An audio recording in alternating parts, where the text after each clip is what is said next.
आज हमारे शिक्षक सह राष्ट्रपति है ना सर्वपल्ली राधाकृष्णन के है ना जन्मदिन के उपलक्ष्य में यह त्यौहार प्रतिवर्ष मनाया जाता है, जिसमें शिक्षकों का मान सम्मान है ना, बच्चों के प्रति स्नेह है ना और उनके प्रति प्रगति के बारे में बताई जाती है।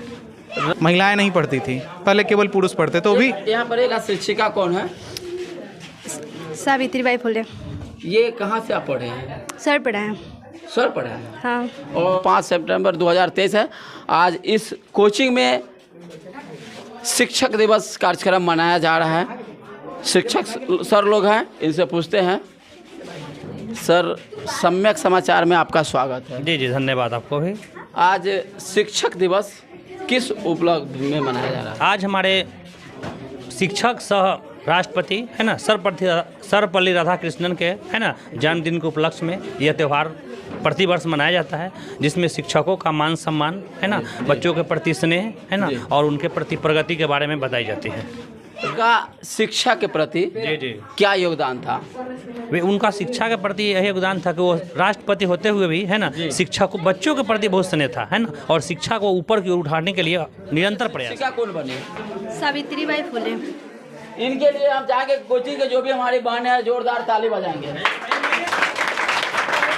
क्या नाम हुआ आपका? अनीसा कुमारी। किस क्लास में पढ़ते हैं आप? 11th में। क्या भारत के सर्वप्रथम महिला शिक्षिका कौन है? सावित्रीबाई फुले। ये कहाँ से आप पढ़े हैं? सर पढ़ा है। सर पढ़ा है। हाँ। और जब पढ़ाए थे तो ये लोग थी कि नहीं? थी, होगी पता नहीं। अच्छा। हम तो बाद में आए। चलिए, क्या जानती हैं आप माता सावित्रीबाई फुले के बारे में? प्रथम स्कूल खोली और शिक्षा को आगे बढ़ाई। इधर आ जाओ बुआ, इधर आ जाओ तुम लोग। और शिक्षा को आगे बढ़ाई। तो आप देख सकते हैं कि यहाँ पर जब भारत के प्रथम महिला शिक्षिका के बारे में पूछा गया तो एक बच्ची जो मुस्कान बता रही है, क्लास 8 में है, 11th में है, वो बता रहे हैं कि भारत के प्रथम महिला शिक्षिका माता सावित्रीबाई फुले थी, जो महिलाओं के शिक्षा के प्रति सबसे पहले स्कूल खोलने के प्रथम महिला शिक्षिका कौन थी? भारत की प्रथम महिला शिक्षिका जो हैं वो हमारी राष्ट्रमाता सावित्रीबाई फुले हैं जी, जो महाराष्ट्र से हैं और उनका जन्मदिन दिवस के रूप में मनाया जाता है। और मैं आपको एक और बात बता दूं कि ये राष्ट्रपिता कहिए, महात्मा गांधी को राष्ट्रपिता कहा जाता है, ठीक है, लेकिन ये ज्योतिबा फुले की पत्नी है, जो बहुत सारी विघ्न बाधाओं को पार कर हमारी माताओं बहनों को जागरूक की। और भी थोड़ा सा बताना चाहेंगे माता सावित्रीबाई फुले के बारे में कि जिस समय महिलाओं को पढ़ने का अधिकार नहीं था, महिलाएं नहीं पढ़ती थी, पहले केवल पुरुष पढ़ते। तो भी यहाँ पर 1 मिनट रुकना चाहिए। जैसे सर ने कहा कि महिलाओं को पढ़ने का अधिकार नहीं था, हम भारत में रह रहे थे और भारत के ही महिला को किसने रोका था पढ़ने के लिए? देखिए, उस समय हमारा सोसाइटी जो था, आज की तरह आज जो व्यवस्था है भारत में, एक और महानायक हुए बाबा साहब भीमराव अंबेडकर, उन्होंने भारत को संविधान दिया। और मैं आपको बताना चाहूँगा कि उनके पास मतलब वो यूँ कहिए कि शूद्र थे उस समय, और 63 डिग्रियां थी उनके पास में। तो उन्होंने भारत का संविधान रचा और उसके बाद से महिला पुरुष मतलब सब भारत में रहने वाले सब बराबर हो गए। तो हम एक बात पूछना चाहेंगे कि आज जो शिक्षक दिवस आप मना रहे हैं जी, और उनसे पहले माता सावित्रीबाई आए कि या उसके बाद ये आए? देखिए, पहले तो माता सावित्रीबाई फुले हैं। 1 मिनट। जब माता सावित्रीबाई फुले जब भारत के महिलाओं को शिक्षा के लिए सर्वप्रथम काम किए तो शिक्षक दिवस किनका मनाना जाना चाहिए? देखिए, माता सावित्रीबाई फुले का जो जन्मदिन है जी और डॉक्टर सर्वपल्ली राधाकृष्णन का जो जन्मदिन है, दोनों के बारे में हम थोड़ा बताना चाहेंगे। बताना ये चाहेंगे कि डॉक्टर सर्वपल्ली राधाकृष्णन का जन्म जो है वो शिक्षक दिवस के रूप में मनाया जाता है, और माता सावित्रीबाई फुले का जो जन्मदिन है वो शिक्षा दिवस के रूप में मनाया जाता है। शिक्षा के दाता वो हो गए और शिक्षक के रूप में इनको मनाया जाता है। हाँ, ये तो इसके बारे में हम थोड़ा सा आपको क्लियर करना चाहेंगे। ये जो डॉक्टर सर्वपल्ली राधाकृष्णन है, उनका योगदान शिक्षकों के प्रति है। जब आप स्कूल में रहे होंगे, अब तो वो प्रथा खत्म हो गई, जब आप स्कूल में रहे होंगे तो आपको 1 रुपए का स्टाम्प खरीदना होता था। तो उस स्टाम्प का जो पैसा था वो शिक्षकों के कोष में जाता था। जब कोई शिक्षक बीमार होते थे, ठीक है, या किसी तरह की समस्या में होते थे, तो उस कोष से उनको वो पैसा अलॉट किया जाता था। शिक्षक के फायदे के लिए जी विद्यार्थी कंट्रीब्यूट करता था, तो विद्यार्थी दिवस मनाना जाना चाहिए या शिक्षक दिवस? हाँ, ये होना चाहिए था और ये धीरे धीरे परिवर्तन हो भी रहा है। अच्छा, और आपके लिए योगदान था बच्चों का, जी। यानी बच्चे कंट्रीब्यूट करते थे 1 रुपए, वो हमको भी याद है। जी। तो बच्चे कंट्रीब्यूट करते तो श्रेय सर को क्यों? जी, तो आज जो ये मतलब सर को श्रेय दिया जा रहा है, तो आज ये सही है या गलत? बिल्कुल गलत है। मैं ये कहना चाह रहा हूँ कि आज जो हमारे बच्चे हैं तो वो डॉक्टर सर्वपल्ली राधाकृष्णन का बस नाम है।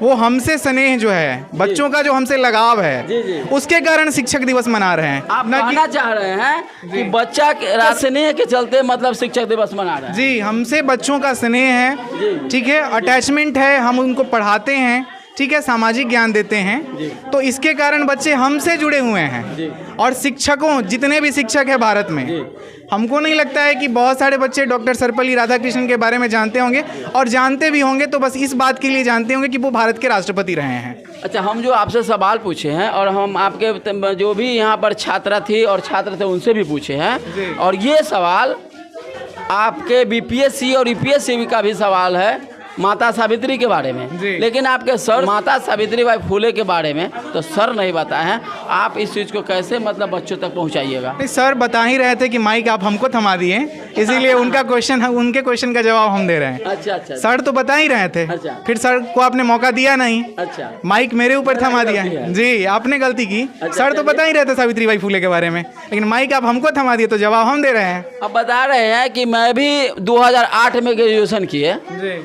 और हमको जानकारी 2018 में मिला माता सावित्रीबाई फुले के।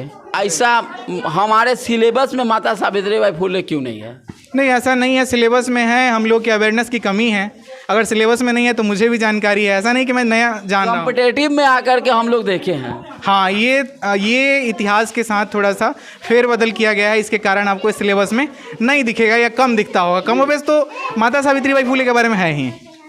जो समाज के लिए अपने ही समाज से लड़ाई लड़े, मतलब भारत में रह के भारतीय लोगों से लड़के महिलाओं को अधिकार दिए और विधवा महिलाओं को पुनः शादी करने का अधिकार दिए और महिलाओं को पैतृक संपत्ति में भी अधिकार देने का काम किए महात्मा ज्योतिबा फुले।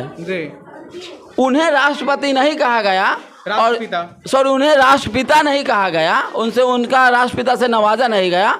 और जो लोग बैरिस्टर के पढ़ाई अपना भारत में भी पढ़ सकते थे, लेकिन वो विदेशों में जाकर के पढ़े, उनका मतलब कपड़ा धुलता था विदेशों में, वो एक काका हो गए, एक बापू हो गए। इस पर आप क्या कहेंगे? देखिए, ये मतलब होता है ना कि जिसके हाथ में सत्ता होती है, नहीं सत्ता होती है। अब अभी मतलब क्या कह रहे हैं कि आप बाबा साहब के बारे में सवाल पूछ रहे हैं, महात्मा गांधी के बारे में सवाल पूछ रहे हैं, जवाहरलाल नेहरू के बारे में सवाल पूछ रहे हैं, तो ये लोग प्रमुख रूप से स्वतंत्रता संग्राम में मतलब क्या कहें कि लीडरशिप इनके पास था। लीडरशिप तो इन्हीं के पास था और बाकी वाले लोग अनुयायी बन के घूम रहे थे। आज भी अनुयायी बन के घूम रहे हैं। इसीलिए जो कुछ भी होता है तो श्रेय तो लीडर को ही जाता है, श्रेय लीडर को ही जाता है। तो इसीलिए काका और बापू जो कह रहे हैं उसकी संज्ञा उनको दी गई। विशेष जाति के लोग जी, आपके जो आप बोले हैं कि सत्ता उन्हीं के पास में है, तो जाहिर सी बात है कि जो सिलेबस होगा उनके, वो भी उनके हाथ में। देखिए, मैं आपसे इस सवाल के लिए क्षमा चाहूँगा क्योंकि हमारे यहाँ जो बच्चे पढ़ने आते हैं वो सभी समुदाय, सभी जाति के होते हैं और हमारा काम एक सच्चे शिक्षक के प्रति, मतलब सच्चा शिक्षक होने के नाते मैं ये कहूँगा कि बाबा साहब के संविधान ने सबको समान अधिकार दिया है। तो हमारे लिए चाहे वो सवर्ण का मतलब बच्चा हो या एससी का हो, एसटी का हो, ओबीसी का हो, सभी बच्चे हमारे लिए समान हैं। वो नहीं कहना चाह रहे, तो हम इस पर ये बस इतना ही कहना चाहेंगे कि हमारे यहाँ जो बच्चे पढ़ने आते हैं वो हमारे विद्यार्थी हैं। विद्यार्थी के अलावे ना उनको बस विद्यार्थी मानते हैं, ना वो ऊँच है ना नीच है, हमारे लिए सब बराबर है। शिक्षक के नाते सिर्फ इतना बता दीजिए जी, बाबा साहब भीमराव अंबेडकर के लिए कहा गया है कि उनको पढ़ने का अधिकार नहीं दिया जाता था, तो उसमें वो गरीबी था या फिर उनका जातिगत भेदभाव? देखिए, दोनों फैक्टर है। गरीबी भी फैक्टर है और जाति भी फैक्टर है। एक तो जो गरीब व्यक्ति होता है ना, वो किसी भी जाति का हो। एक मिनट यहाँ पर हम आपको हाँ, गांधी भी गरीब थे जी और डॉक्टर B.R. अम्बेडकर भी गरीब थे। जी तो इनका नाम बेशुमार हो गया जी। और वो एक विशेष जाति के नेता ही बन के रह गए। हाँ, ये इतिहास के साथ छेड़छाड़ का नतीजा है और इसमें जाति फैक्टर अवश्य है। हाँ, वही हम कहना चाह रहे हैं। जी, इसमें जाति फैक्टर है। हम मानते हैं कि आप किसी भी छात्र में जातिगत भेदभाव नहीं जानते हैं, नहीं मानते हैं, इस चीज़ को हम मान रहे हैं। जी। लेकिन पूर्व में हमारे लोगों के साथ हुआ है, जी। मतलब SC ST के साथ देखिए, ऐसा हुआ अब है। हमारा समाज बदल रहा है। जी आपको कहेंगे तो आप कहिएगा कि किसी विशेष जाति का पक्ष ले रहे हैं, लेकिन हमारे मतलब जो पूर्वज हुए हैं, ठीक है, किसी भी जाति के पूर्वज कहने का मतलब है कि जो भी लोग जो हमसे पहले हुए हैं, पहले की पीढ़ियां हैं, तो उनका क्या था ना कि वो बहुत सारे ज़मीनों के ज़मींदार हुआ करते थे। तो हम किसी जाति को इसीलिए नहीं कोसेंगे कि उन्होंने अगर हमारा शोषण किया है तो हमें हमारे लिए कुछ छोड़ गए हैं। भूदान आंदोलन के बारे में आपने सुना होगा।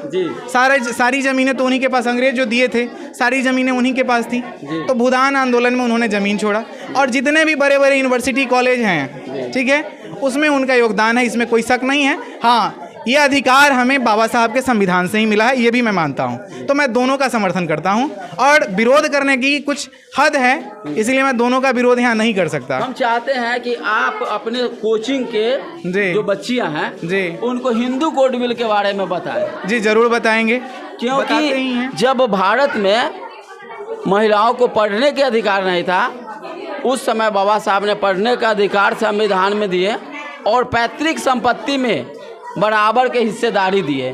तो ये हमारे बहुत सारी बहनों को मालूम नहीं होती है, ये चीज़ जानकारी नहीं होती है और यहाँ इसकी पढ़ाई अलग से नहीं है। जी, तो ये तो गुरु जी का ही कर्तव्य होगा। देखिए, मैं कह रहा हूँ ना कि ये जो इंटायर सिलेबस है जी, 9th का हो, 10th का हो या फिर जिस भी क्लास का हो, कॉम्पिटिटिव हो, उसमें सोशल एक्टिविटीज़ के बारे में बहुत कुछ अवेयरनेस की कमी है। उसमें सोशल कुछ भी नहीं है जो हमारे डे टू डे लाइफ से कनेक्ट हो।